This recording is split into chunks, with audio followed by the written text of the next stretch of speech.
Welcome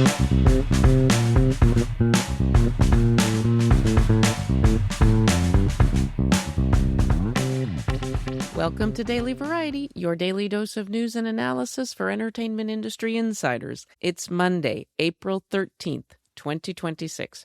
I'm your host, Cynthia Littleton. I am co-editor-in-chief of Variety alongside Ramin Satuda.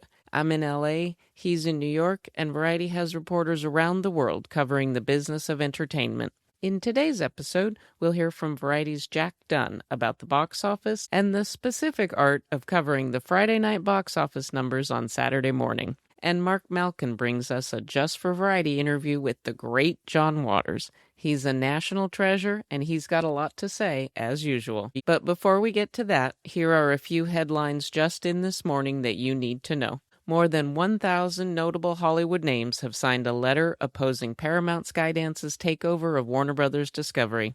Ben Stiller, Kristen Stewart, Bryan Cranston, Tiffany Haddish, Jason Bateman, J.J. Abrams, and many more have added their name in protest of the $110 billion transaction that is pending.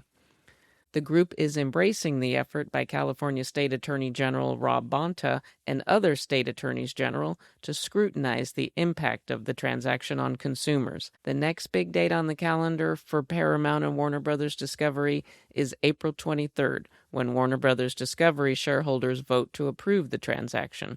Paramount issued a lengthy response that reiterated its commitment to release 30 theatrical films a year across Warner Brothers and Paramount Pictures. Paramount promises to, quote, preserve iconic brands with independent creative leadership, ensuring creators have more avenues for their work, not fewer, end quote. Elizabeth Warren is not giving up. She's still putting pressure on Amazon to explain why it committed $75 million to acquire and market the Melania documentary on First Lady Melania Trump.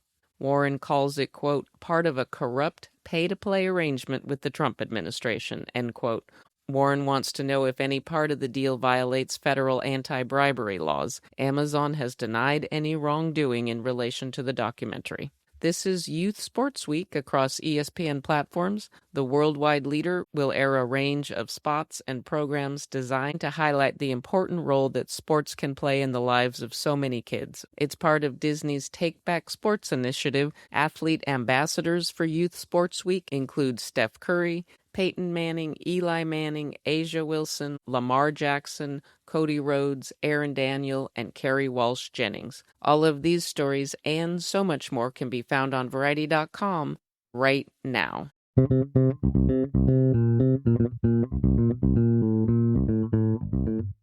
And now it's time for conversations with Variety journalists about news and trends in show business. If it's Monday, we're talking about the box office. Jack Dunn, Variety's Nights and Weekends editor, is me to discuss another big weekend for the Super Mario Galaxy movie.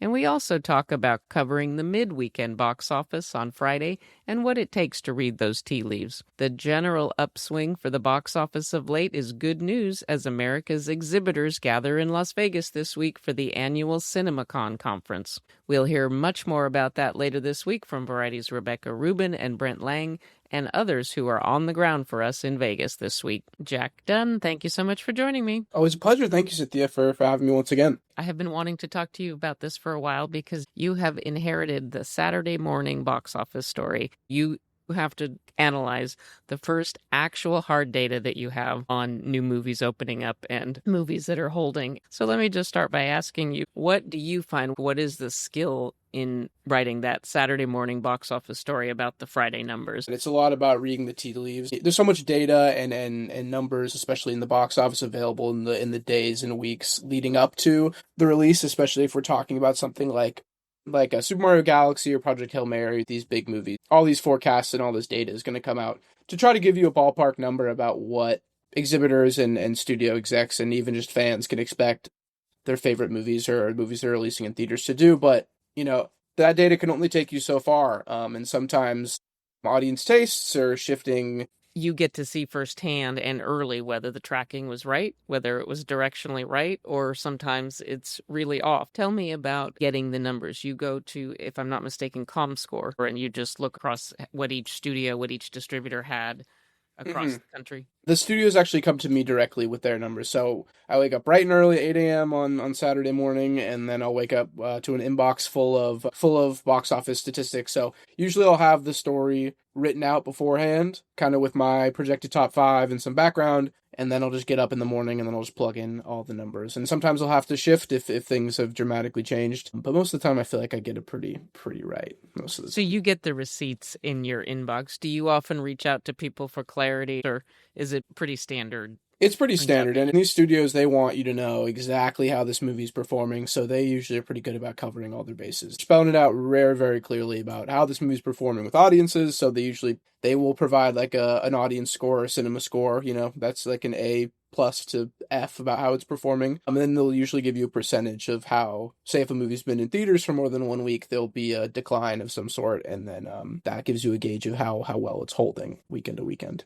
Is there a quality in that the disclosure for everyone keeps everyone honest? You can't just flat out lie about your numbers, because if you do, a competitor will call you on it. Yeah, certainly. One thing I think studios can blur the line a little bit is on budget and keep that under wraps. If you're getting up at 8 a.m., people are getting up at 6 a.m. on the Oh yeah, side to crunch these numbers, and they really care because the positioning really matters. And once again, just the fact that you do it most Saturdays gives you a consistency. You can really spot I trends. think people really do have an interest and an investment on what the industry sees as a hit. There's a lot of people opining about box office, but there are fewer and fewer people that actually wake up and crunch the numbers and put it together and do that independent fact checking and verifying. It's an important story, and it's become an important touchstone for the business. Absolutely. This weekend's numbers have been happily very good. It was just a buoyant weekend at the box office. The second weekend of Super Mario Galaxy movie held in very well for a blockbuster of its size, given its big opening last weekend. A 48% drop is pretty darn good, and they are very happy. Project Hail Mary, once again, is continuing. I think this is weekend 4. It's absolutely hanging in. Now, Jack, you work Sundays as well. So after you've written that Friday box office number on Sunday, are you curious to see what the final tallies are? Absolutely. And I'm a big believer in the theatrical experience and the movie industry in general, obviously. So just I'm curious of the health of the movie going economy for sure. I know this month was just 6% below, the pre-pandemic average. So I think obviously exhibitors are super stoked to see that as we go into CinemaCon this week. Super Mario Galaxy, top of the box office, 69 mil in North America and 83 million overseas, which is obviously just a huge number in weekend 2. 629 million up until this point, and that's the highest release of 2026. Obviously, we'll have a lot of competition going into summer with Spider-Man and the Odyssey and Toy Story and Avengers, but I think it's on its way to 1 billion. The first Super Mario movie was in 2023. It is tracking a little bit behind the first one. It was at about 90 million in the States at weekend 2. This is still a great result for Universal and Illumination. Having Mario and Spider-Man and Toy Story vie for the title of highest grossing movie of the year is a high-class problem that exhibitors will be happy to see. Okay, let me ask you, Jack, because you are absolutely in the bullseye of the target demo for the Super Mario Galaxy movie. Are you interested? Have you seen it? Are you going to pay the extra for the IMAX ticket? I have seen it. I saw it opening weekend in IMAX. I am a lifelong Nintendo fan and Mario fan, so came with all my friends. I was pretty much the only one that was really a big fan of it. I understand some people, they say it's kind of has this Coco Melon quality where it's really just, flashing lights and spectacle, but I think all that Easter egg fan service, as much as I can be a stickler about it in some cases, when it works for me, it works for me, and I had a good time.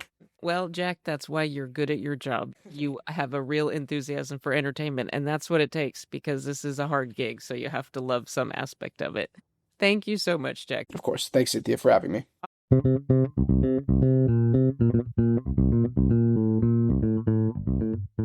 And now we get a fun check-in with filmmaker John Waters. He is the absolute sui generis creative visionary behind Pink Flamingos, Polyester, Hairspray, and many other out there and entertaining films, including that great spot that I used to see at the Rialto Theater, in which Waters encouraged us to smoke and throw trash on the floor of the theater because it creates jobs for ushers. Thanks, Cynthia. Happy early birthday to John Waters, the legendary filmmaker behind Pink Flamingos, Female Trouble, and Hairspray, is turning 80 years old. I caught up with Waters ahead of his birthday tour, which sees him in LA on Tuesday, April 14th. We covered a lot, so here are just some of the highlights. Waters still wants to direct. The last movie that was going to happen, my novel Liar Mouth, that was optioned. I wrote the script. They loved it. Aubrey Plaza was going to star, but then nobody will give us the money. Has he ever thought of slowing down? After all, he performed 59 of his one-man shows just last year alone. I don't believe in an afterlife. I want to do every single thing I can while I'm here this one time. I want to read every book. I want to see every person. I want to hear every person's bad night. I'm not a separatist. I like to hang around with straight people, gay people. There's idiots on both sides. And now there's even them, since there's a new sexual revolution, which I think's hilarious when I hear Republican parents saying to their trans kids, can't you just be gay? Waters still has a couple of items left to do on his bucket list, including meeting Eminem and hosting the Oscars. He tells me he would love to facilitate Chris Rock and Will Smith presenting together at the Academy Awards. They would come out and give the best Oscar, while behind him, the movie Sissy Boy Slap Party by Guy Madden would be showing, which is a hilarious underground movie. For more of my interview with John Waters, including his thoughts on AI and Donald Trump, check out my column just for Variety at Variety.com.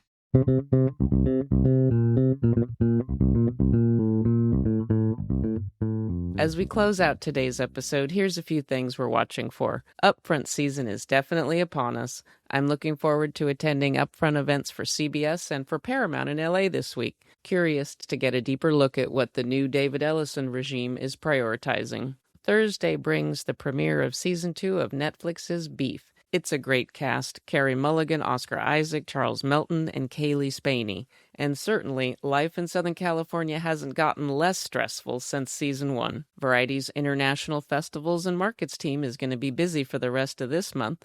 We'll produce a digital daily out of the Guadalajara International Film Festival in Mexico on April 20th. On April 22nd, we'll have a digital daily out of the Projito Paradiso Brazilian film market held in Recife.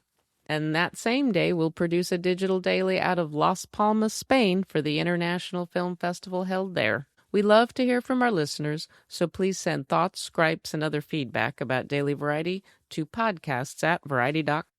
Before we go, congrats to filmmaker Wes Anderson. He's about to receive a high honor for a Helmer, Italy's Fellini Award. This celebrates directors who embody the artistic spirit of the late film master Federico Fellini. The recognition is bestowed by the late maestro's hometown of Rimini, as my colleague Nick Vivarelli reports, and it will be presented to Anderson in Rimini on April 21st. Thanks for listening. This episode was written and reported by me, Cynthia Littleton, with contributions from Jack Dunn and Mark Malkin. Sticks, Nicks, Hick, Picks. Please leave us a review at the podcast platform of your choice, and please tune in tomorrow for another episode of Daily Variety.